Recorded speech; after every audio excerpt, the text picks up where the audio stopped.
Бәрінен де бұрын сенен мен секілді баскетболшы шығатын болар.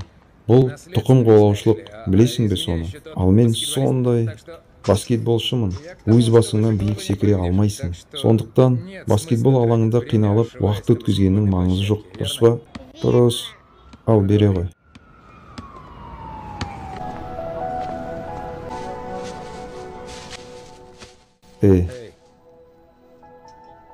Егер біреу сен бірдеңені жасай алмайсың деп айтса, ешқашан тыңдама. Соның үшін де мені де. Ұқтың ба? Иә. Егер арманың болса, оны қорғай біл. Қолынан түк келмейтін жандар сенен де түк шықпайды деп сендіреді. Мақсат қойдың ба? Жаса. Болды. Нүкте. Ал енді кеттік.